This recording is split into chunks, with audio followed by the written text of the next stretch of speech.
Et oui, l'OM s'est imposé, l'OM s'est vengé, on peut le dire, parce que Rennes nous a fait souffrir cette saison, déjà à 2 reprises avec une victoire au Vélodrome, et puis surtout cette élimination en Coupe de la Ligue sur le terrain du Roison Park. Messieurs, on commence tout de suite par un tout petit débrief du match, rapide, très rapide. Tiens, Flo, tu t'attendais à une victoire aussi déterminante, aussi facile de l'OM sur la pelouse de Rennes, ou pour toi c'est une belle surprise quand même?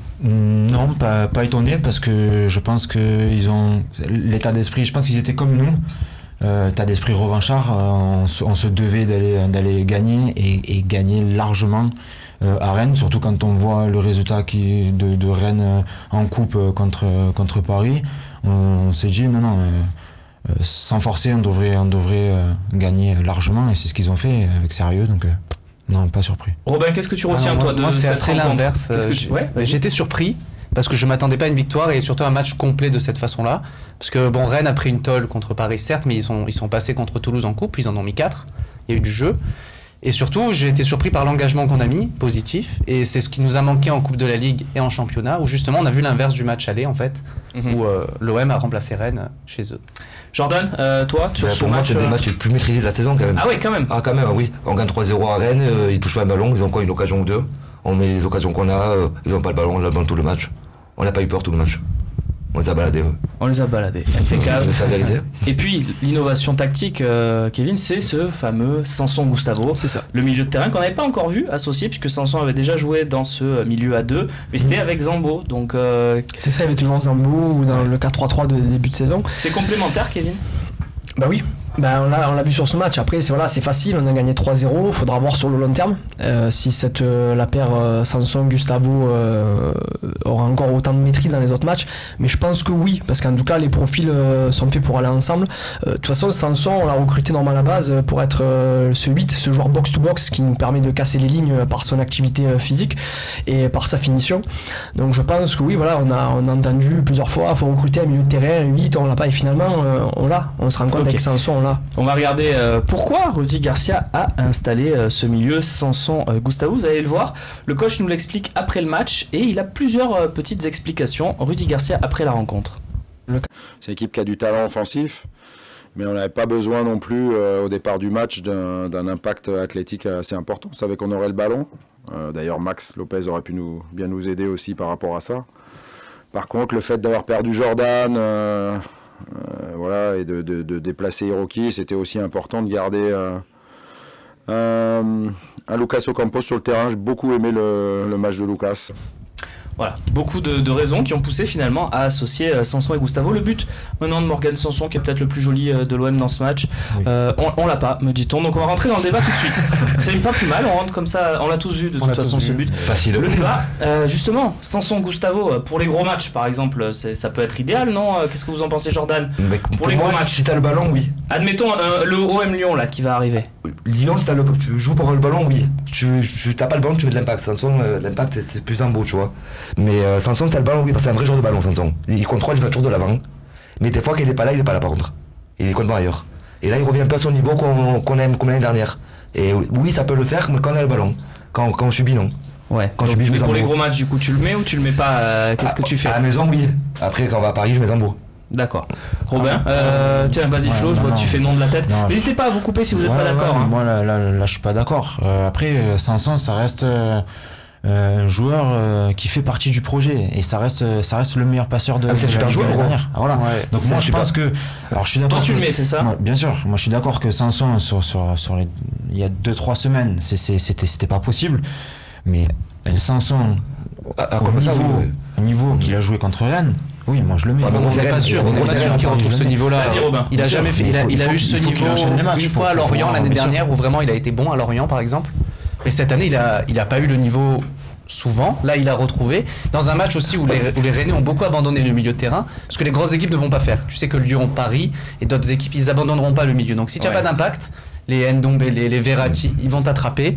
Ils vont te prendre et tu vas pas toucher un ballon parce que donc tu fais quoi toi? Tu le mets pas dans moi je le mets pas dans un... ou alors je le mets dans un 4-3-3 si on rechange, sinon je le mets non, je remets Zambo et Gustavo et je peux faire rentrer Sanson en cas ou peut-être pour remplacer Payet pour redescendre pour jouer un peu plus bas, mais je joue avec un milieu minimum à 2 et vraiment physique parce que Sanson Ouais, parce que là on a des avis un peu différents, c'est bien d'ailleurs. Hein. Oui, donnez-nous votre avis sur ce qui se passe, #LiveTalk. Votez aussi sur Twitter, hein, c'est vous qui faites aussi la décision. Allez-y sur le compte du Phocéen et le #LiveTalk. Posez vos questions, il y aura les questions-réponses. C'est un talk normal ce soir.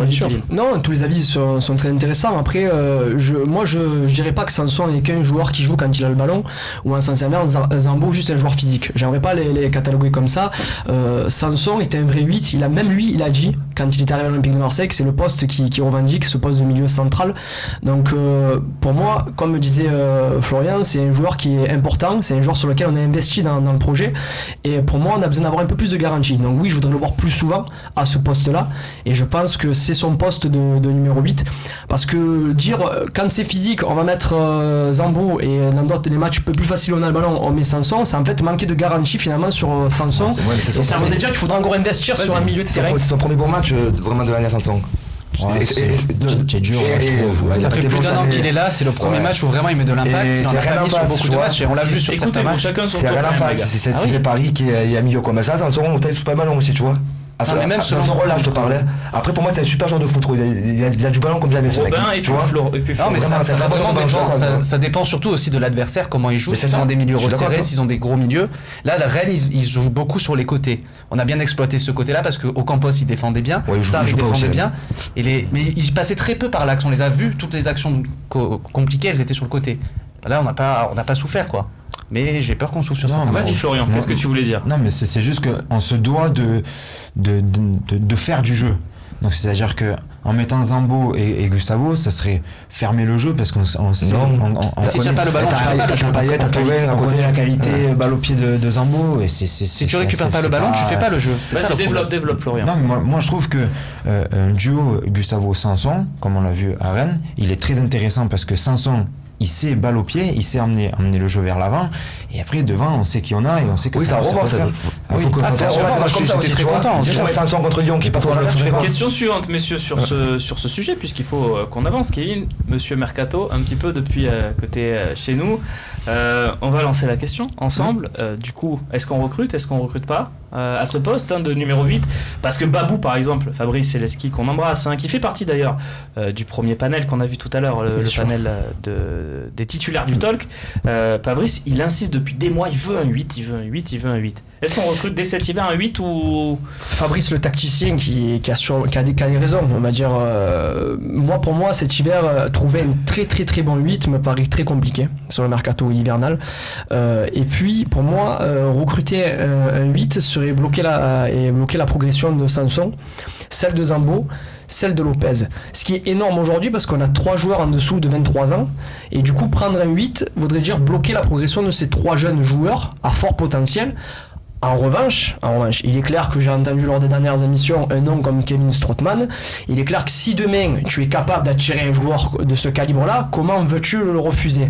Maintenant, ça me paraît assez utopique de trouver un gars comme Strootman. Prendre un 8 pour prendre un 8 quand j'entends certaines personnes. Par exemple, Idrissa Gueye nous dit Jason sur Facebook. Quelqu'un a un avis là? Il s'est un peu perdu en Angleterre. Il était à Lille avant, c'est le petit Lillois. Oui. Gaucher. C'est un peu perdu. Non, mais moi je suis pas du tout pour recruter un 8 plus un 6. Moi c'est pas de 8, c'est pas du 8, c'est un 6 qu'il me faut, pas un 8, parce qu'on en a 3 comme disait Kevin. Ouais, toi un 6 pour doubler pour Gustavo, doubler Gustavo, et quelqu'un qui se met devant la défense, parce que c'est le rôle qu'a Gustavo, il ressort les ballons de Rami. Là actuellement tu l'as dans ton club, et c'est ce qu'on est en train d'essayer de le former, c'est Boubacar Kamara, ce qui voudrait dire aussi qu'en prenant un pur 6, idem, tu bloquerais la progression. Ouais, mais il y a aussi ceux qui voient comme Kamara comme un central. Moi je vois Kamara comme un défenseur central, j'arrive pas à l'imaginer en 6. Parce que je l'ai déjà vu en jeune, et en Gambardella il a toujours été derrière, et je l'aurais bien vu en complément à Rami. Alors je suis le seul qui pense ça, désolé. Non, mais pour moi Rami Camara ça serait quelque chose à bosser dans l'avenir. En tout cas c'est pas sur quoi travaille Rudy Garcia cette saison. Moi je le vois pas un 6 faire barrage à la concurrence dans un club. Quand on veut jouer l'Europe et tout, il faut avoir au moins 15-7 mecs qui sont bons. Et le meilleur il joue. Dans le micro. Ouais, le meilleur il joue au bout d'un moment. Actuellement, c'est pour ça ce que je dis. Quand j'entends il faut prendre absolument un milieu de terrain. Aujourd'hui, tu joues dans un système à 2 milieux de terrain à plat, et tu as 6 gars pour 2 postes. dont un qui est indéboulonnable en la personne de Luis Gustavo, comme on dit souvent. On sait très bien que quand il sera absent, l'OM ne sera pas la même équipe, mais comme toute équipe, quand ils perdent leur régista, comme on dit, ou leur milieu de terrain titulaire, toute équipe, quand il manque leur titulaire, ça change la physionomie des matchs, comme je parlais. Tu enlèves N'Golo Kanté à Chelsea, ce n'est plus le même milieu de terrain. Tu enlèves Casemiro au Real Madrid, ce n'est plus le même équilibre, parce que c'est un joueur, c'est un pion essentiel dans sa façon de jouer. Mais là, prendre un milieu de terrain, ça veut dire bloquer 4 joueurs. T'as Lopez, Sanson et... Tu prends un joueur, toi, Jordan? Je prends un joueur qui est meilleur que les autres, tu vois. Mais là, t'as Lopez, Sanson et Zambo qui sont moyens. Un coup, il fait un bon match, un coup, il fait un mauvais match. T'as pas un mec qui est indéboulonnable du milieu de terrain, là, par Gustavo. C'est le dilemme d'avoir un jeune joueur. Il se trouve, il y a du bon et du moins bon. Sauf que, comme je dis toujours, il faudrait regarder nous ce qu'on a en magasin d'abord avant d'aller chercher ailleurs d'autres joueurs. Voilà. Et Flo, c'était le débat. Et pourquoi pas prendre un milieu de terrain et prêter Maxime Lopez? Parce que pour moi, Maxime Lopez, il se doit de jouer. Il a le niveau pour jouer. Mais peut-être pas dans notre système de jeu actuellement. Peut-être pour moi, prendre un milieu de terrain et prêter Maxime Lopez en Ligue 1, hein. Je parle le niveau club de Ligue 1 où il pourrait être titulaire. Parce que pour moi, Maxime Lopez, il se doit de jouer et il pourrait faire partie. Oui, toi, tu recruterais en cas de départ, par exemple, en prêt d'un de ces joueurs. C'est ça, exactement. Ouais. Je ne ferai pas partir Maxime Lopez, mais si on a la possibilité de prendre, pour moi, je prêterai Maxime Lopez pour l'année prochaine. Sur ce débat, on va continuer, tiens, encore avec du mercato. On va évoquer maintenant Florian Thauvin avec des chiffres, vous allez le voir, qui font quand même peur.